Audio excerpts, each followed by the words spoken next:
मुंबईतल्या प्रदूषणामध्ये दिवसागणिक वाढच होतीये।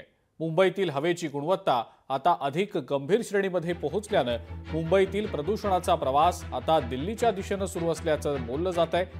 बांधकामांमुळे होणारं प्रदूषण मोजण्यासाठी पालिकेकडे असलेली यंत्रणा सुद्धा सध्या अपुरी पडतीये। हे प्रदूषण रोखण्यासाठी मुंबईतल्या बोरिवली आणि भायखळा या परिसरातल्या बांधकामांवर बंदी देखील काही दिवस घातली गेलेली होती।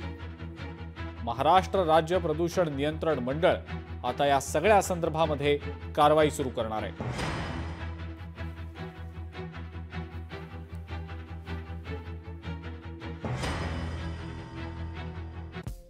प्रदूषणाबाबत मुंबई पालिकेने नियमावली सुद्धा जारी केलेली आहे। वायू प्रदूषणाच्या कालावधीमध्ये फटाके फोडू नये, सिगारेट, बिडी आणि तंबाखूजन्य पदार्थांचं सेवन करू नये, घरात स्वच्छता करताना झाडू मारण्याऐवजी ओल्या फडक्याचा वापर करावा, बंद घरांमध्ये डासांच्या कॉइल्स आणि अगरबत्ती जाळणं टाळावं, निरोगी आहारासाठी फळं, भाज्या आणि पाणी इत्यादींचं सेवन करावं, श्वसनाचा त्रास आणि अस्वस्थता जर वाटली तर डॉक्टरांचा सल्लाही घ्यावा।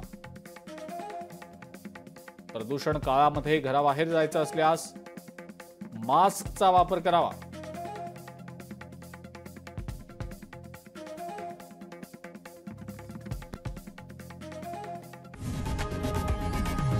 लोकशाही मराठी ऐका, पहा, जागरूक रहा।